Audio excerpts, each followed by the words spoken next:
এই মিশে দুনিয়ায় তুমি থাকবে কতদিন। হঠাৎ করে উঠবে বেজে,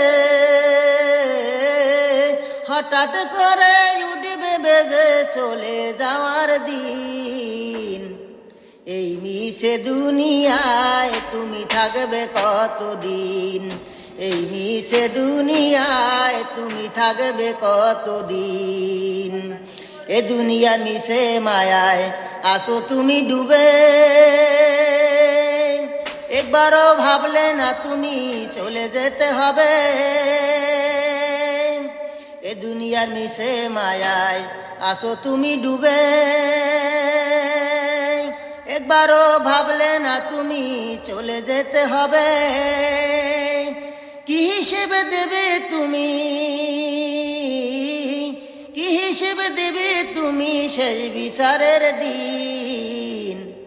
এই মিশে দুনিয়ায় তুমি থাকবে কতদিন। এই মিশে দুনিয়ায় তুমি থাকবে কতদিন। নতুন সাজে সাজবে তুমি সাদা পোশাকে, দলে দলে আসবে সবাই তোমায় দেখিতে। তোমায় মনে রাখবে সবাই, তোমায় মনে রাখবে সবাই অল্প কিছুদিন। এই মিশে দুনিয়ায় তুমি থাকবে কতদিন। এই মিশে দুনিয়ায় তুমি থাকবে কতদিন।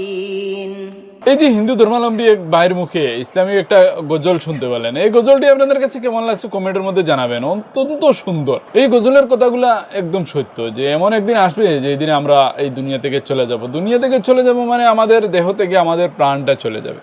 তখন আমাদেরকে আমাদের আত্মীয় স্বজন এই দুনিয়া থেকে বিদায় করে দেবে, মানে দুনিয়াতে আর রাখতে চাইবে না।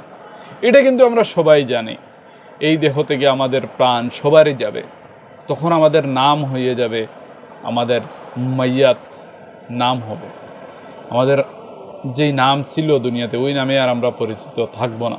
কয়েকদিন পর হয়তো আমাদের আত্মীয় স্বজন যারা আছে তারা যদি মনে রাখে, কয়েকদিন পর্যন্ত আমাদেরকে মনে রাখতে পারে, বা কোনো একটা অনুষ্ঠান, কোনো একটা মানে কয়েকজন যদি একসাথে কখনো হয় তখন আমাদেরকে হয়তো মনে করতে পারে কয়েকদিন পর্যন্ত। কিন্তু যখন 1 বছর হয়ে যাবে, 1 মাস 2 মাস পরেই তো ভুলে যায়। কিন্তু বেশিরভাগ ধরেন 1 বছর, বেশির থেকে বেশি 1 বছর, এরপরে কিন্তু আর আপনার আত্মীয় স্বজনও আপনাকে মনে রাখবে না। ওরা দুনিয়াতে যেভাবে আছে, দুনিয়া যেভাবে আছে, ওদেরকে মোটামুটি দুনিয়া চালাইতে থাকবে এবং ওরা দুনিয়াতে চলতে থাকবে। তো মূল কথা হলো আমরা দুনিয়াতে এমন কিছু করব না যাতে আমাদের আখিরাত বরবাদ হয়ে যায়। কারণ এই দুনিয়া কিন্তু অল্প সময়ের জন্য, দুনিয়া কিন্তু চিরস্থায়ী নয়, এটা আমরা সবাই জানি।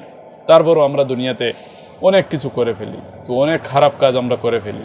সেই কাজগুলা থেকে আমরা দূরে থাকবো এবং আল্লাহ পাক রব্বুল আলামিনের কাছে দোয়া করব যাতে আমাদেরকে পুরনো আমরা দুনিয়াতে যত গুনাহ করেছি এগুলা যাতে মাফ করে দেন এবং আমরা দুনিয়াতে ভালো হিসাবে চলতে পারি, এই তৌফিক দেন। ভিডিওটা যদি ভালো লাগে লাইক করে শেয়ার করে দেবেন।